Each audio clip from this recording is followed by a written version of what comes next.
Kita masuk ke bab 159, ta'jilu qada'id dain 'anil mayyit.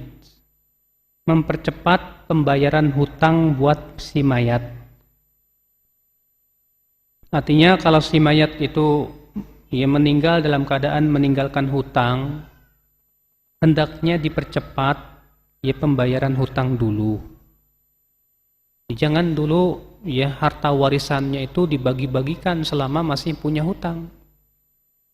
Kalau masih punya hutang, hutang dulu ditutup. Walaupun ternyata setelah menutup hutang, harta warisan habis alias ludes. An Abi Hurairah radhiyallahu anhu 'anil Nabi sallallahu alaihi wasallam qala nafsul mu'min mu'allaqatun bidainihi hatta yuqda anhu rawahu Tirmidzi wa qala haditsun hasan. Dari Abu Hurairah semoga Allah meridainya, dari Nabi sallallahu alaihi wasallam bersabda, jiwa seorang mukmin tergantung dengan hutangnya sampai dibayarkan hutangnya tersebut. Dikeluarkan oleh Tirmidzi, dan Tirmidzi berkata hadis hasan, dan hadis ini kata Syekh Salim hasan. Hadis ini ibu-ibu menunjukkan istihbabul isra' biqada'id dain 'anil mayyit. Disunnahkan mempercepat pembayaran hutang buat si mayat. Kita ini ibu hendaknya berhati-hati dari yang namanya ngutang. Kita meninggal dunia dalam keadaan meninggalkan hutang. Pertama, nyusahin ahli waris kita, anak-anak kita, susah jadinya gara-gara kita. Yang kedua, kita pun tidak akan tenang di kuburan kita selama hutang itu belum dibayar. Makanya ketika Rasulullah SAW hendak menyolatkan seseorang, Rasulullah bertanya dulu, apakah mayat ini meninggalkan hutang? Kata para sahabat, iya wahai Rasulullah, dia meninggalkan 2 dinar. Kata Rasulullah, kalau begitu kalian saja yang menyolatkannya. Kemudian Abu Qatadah berkata, hai Rasulullah, biarlah 2 dinar itu aku yang tanggung, biar aku yang akan bayarkan. Kata Rasulullah, betulkah? Iya. Akhirnya Rasulullah pun mensolatkan dia. Keesokan harinya Rasulullah SAW bertanya kepada Abu Qatadah, ya Abu Qatadah, ma fa'alad dinaran? Hai Abu Qatadah, apa yang dilakukan oleh 2 dinar itu? Apa kamu sudah membayarnya? Iya. Keesokan harinya Rasulullah kembali bertanya kepada Abu Qatadah. Maka Abu Qatadah berkata, hai Rasulullah, qad qadaituhuma, aku sudah membayarkannya hai Rasulullah. Kata Rasulullah, al-an hina baradat jilduhu, sekarang kulitnya merasa dingin. Kata Rasulullah, mayat yang sudah dibayarkan hutangnya baru dia merasakan dingin di kuburan. Berarti mayat yang belum dibayarkan hutangnya kebalikannya ibu, kasihan. Memang terkadang subhanallah, hutang itu membuat kita khawatir ibu-ibu sekalian. Baik, kita masuk ke hadis berikutnya. Wa an Husain bin Wahwah radhiyallahu anhu anna Talhata ibn al-Abara radhiyallahu anhu marida fa'atahu an-nabiy sallallahu alaihi wasallam ya'uduhu faqal inni la ara Talhata illa qad hadatha fihi al-maut fa'adhinuni bihi wa ajjilu bihi fa innahu la yanbaghi li jifati muslimin an tuhbas baina dhahranai ahlihi, rawahu Abu Dawud. Dari Husain bin Wahwah bahwasanya Talhah bin Al-Bara, semoga Allah meridainya, ia sakit. Lalu Nabi SAW pun datang menjenguknya. Lalu Rasulullah bersabda, aku melihat tampaknya Talhah akan segera meninggal dunia. Maka tolong beritahu aku nanti dan segerakanlah dia. Karena tidak layak mayat seorang muslim tercegah di keluarganya. Artinya tidak segera diselenggarakan jenazahnya. Hadis ini dikeluarkan Abu Daud namun hadisnya dhaif karena di dalam sanadnya ada Azarah atau Urwah bin Sa'id Al-Ansari dan bapaknya, kedua-duanya perawi yang majhul. Jadi hadis ini tidak bisa dijadikan hujjah. Baik, kita masuk ke bab berikutnya ibu-ibu, bab al-mau'izah indal qabri. Bab nasihat di sisi kuburan. Artinya boleh ya, setelah menguburkan, selesai dikuburkan, seorang ustadz kemudian berdiri memberikan nasihat-nasihat. Ya. Ini karena apa? Ini memang tepat sekali waktunya. Ya, ketika mereka melihat bagaimana si mayat dikuburkan, ya, maka hendaknya sedikit diberikan nasihat-nasihat supaya diingatkan kepada kematian. An Ali radhiyallahu anhu qala kunna fi janazatin fi baqi'il gharqad fa'atana Rasulullah sallallahu alaihi wasallam faqa'ad wa qa'adna hawlahu wa ma'ahu mikhsaratun fanakasa wa ja'ala yankutu bi mikhsaratihi thumma qala ma minkum min ahadin illa waqad kutiba maq'aduhu minan nar wa maq'aduhu minal jannah. Faqalu ya Rasulullah afala nattakil ala kitabina faqala i'malu fakullun muyassarun lima khuliqalah. Kami, kata Ali bin Abi Thalib, berada ya telah selesai menguburkan seorang jenazah di Baqi al-Gharqad, di perkuburan Baqi. Maka Rasulullah SAW pun mendatangi kami. Beliau pun kemudian duduk dan kami pun duduklah di sekitar beliau. Dan beliau sedang memegang batang pohon kecil di tangannya. Lalu Rasulullah SAW pun menundukkan kepalanya. Dan Rasulullah SAW menusuk tanah dengan batang pohon tersebut. Lalu Rasulullah bersabda, tidak ada di antara seorang pun dari kalian kecuali sudah dituliskan tempat duduknya, apakah ia akan masuk ke dalam neraka atau masuk ke dalam surga. Maka para sahabat berkata, wahai Rasulullah, kalau begitu apakah kita menyerah saja dengan ketentuan dan dengan kitab?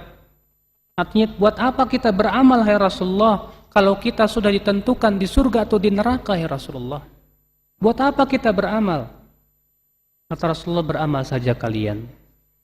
Karena setiap kalian akan dimudahkan untuk apa ia diciptakan. Lalu Rasulullah berkisah, sesungguhnya seorang hamba yang muslim, apabila hendak meninggalkan kehidupan dunia dan menuju kehidupan akhirat, atahu malaikatun bidul wujuh, akan didatangi oleh malaikat yang wajahnya putih bersih. Mereka membawa kain kapan dari surga dan wewangian dari surga. Lalu mereka pun duduk sejauh mata memandang. Lalu datanglah malaikat maut, kata Rasulullah, dengan wajah yang paling elok. Lalu malaikat maut itu pun duduklah di sisi kepala seorang mukmin tersebut. Lalu kemudian malaikat maut pun berkata, ukhruji, keluarlah engkau menuju keridhaan Rabbmu. Maka ia pun keluar, kata Rasulullah, seperti air yang keluar dari teko. Lalu kemudian ketika rohnya sudah keluar dari jasad si mukmin, maka malaikat yang membawa kain kapan itu, yang duduk sejauh mata memandang itu, tidak membiarkan roh itu berada di tangan malaikat maut. Segera diambilnya, disimpannya dalam kain kapan yang berasal dari surga tersebut, lalu dibawanya ke langit. Di setiap langitnya malaikat-malaikat muqarrabun mengikutinya sambil dikatakan, roh siapa ini? Wangi sekali. Lalu disebut dengan nama-namanya yang paling indah waktu di dunia. Maka kemudian sampailah ia di langit ketujuh. Lalu Allah berfirman, kembalikan hambaku ke dunia, karena sesungguhnya aku ciptakan dia dari bumi dan aku akan kembalikan dia ke bumi. Lalu kemudian dibawa lagi oleh para malaikat, dan rohnya pun dimasukkan ke kuburnya, ke jasadnya dalam kubur. Lalu kata Rasulullah, Ibu, ya datanglah dua malaikat Munkar dan Nakir.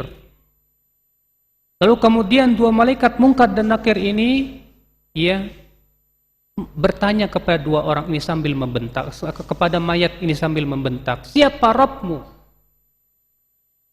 Ya, si mukmin pun bersyahadat, asyhadu an la ilaha illallah, ya, wa asyhadu anna Muhammadar Rasulullah. Ya, itulah kata Rasulullah perkataan yang dimaksud oleh Allah dalam surat Ibrahim. Yuthabbitullahu alladhina amanu bil qawli tsabiti fil hayatid dunya wa fil akhirah. Allah mengokohkan orang-orang yang beriman dengan perkataan yang kokoh di dunia dan akhirat. Ya, kata Rasulullah, maksudnya seseorang mukmin akan mampu menjawab pertanyaan Munkar dan Nakir. Lalu kemudian ya Allah pun berfirman, an sadaqa abdi, benar hambaku. Benar hambaku itu. Lapangkan kuburannya dan perlihatkan tempat dia di dalam surga. Maka dilapangkan kuburannya dan diberikan cahaya. Lalu datanglah seorang laki-laki yang sangat elok rupawan. Lalu mayat ini berkata, siapa kamu? Wajahmu membawa wajah kebaikan. Maka laki ini berkata, Ibu, aku adalah amalanmu yang soleh waktu di dunia. Lalu dikatakan kepada si mayat ini, Bu, nam naumatal aris, tidurlah seperti ya kamu tidur bagaikan pengantin. Subhanallah. Ya. Kemudian Rasul bersabda, wa ammal abdul kafir wa firwatin abdul fajir. Rasulullah masih meneruskan ceramahnya nasihatnya di kuburan ini, Bu. Adapun kata Rasulullah, hamba yang kafir, dalam satu riwayat hamba yang fajir, yang jahat, yang suka berbuat dosa, apabila hendak meninggalkan kehidupan dunia dan menuju kehidupan akhirat, akan didatangi malaikat sudul wujuh yang wajahnya hitam kelam. Mereka membawa kain kapan dari api neraka. Lalu mereka pun duduk sejauh mata memandang. Lalu datanglah malaikat maut dengan wajah yang sangat seram. Lalu malaikat itu pun duduklah di kepala si orang kafir ini sambil kemudian dia memukulnya dan berkata, ukhruji, ya keluarlah kamu kepada kemurkaan Allah. Lalu dicabutnya seperti mencabut besi yang banyak durinya di dalam kain wol yang basah. Bayangkan, Bu, ya. Besi yang banyak durinya dalam kain wol yang basah, gimana susah benar itu. Makanya orang kafir itu, Bu, terkadang subhanallah ya, sakaratul mautnya itu susah sampai 3 hari, kesakitan dia. Ya. Terus dicabut. Dan selama dicabut itu terus, selama keluar nyawanya itu dia terus kesakitan. Sampai akhirnya rohnya itu betul-betul keluar. Ketika rohnya sudah keluar, segera para malaikat yang wajahnya hitam itu, yang membawa kain kapan, segera diambilnya roh tersebut. Lalu dibawa ke langit. Namun apa yang terjadi, Bu? Kata Rasulullah, pintu-pintu langit tertutup. Lalu Rasulullah SAW membawakan firman Allah, innal ladzina kadzabu bi ayatina wastakbaru anha la tufattahu lahum abwabus sama wa la yadkhulunal jannata hatta yalijal jamalu fi sammil khiyat. Sesungguhnya orang yang mendustakan ayat-ayat kami dan sombong terhadap ayat-ayat kami, tidak akan dibukakan kepada mereka pintu-pintu langit, dan mereka tidak akan masuk ke dalam surga sampai unta masuk ke dalam lubang jarum. Artinya mustahil. Iya. Kemudian kata Rasulullah, lalu si mayat itu pasti roh orang kafir itu dilemparkan oleh malaikat itu. Ya, dilemparkan, lalu kemudian ia pun masuk ke dalam jasadnya. Lalu kemudian kata Rasulullah, ibu-ibu sekalian, ya ketika mayat itu telah dikembalikan jasadnya kepada rohnya ke jasadnya. Apa yang terjadi, Ibu? Malaikat Mungkar dan Nakir pun datang membentak seraya berkata, "Siapa Rabbmu?"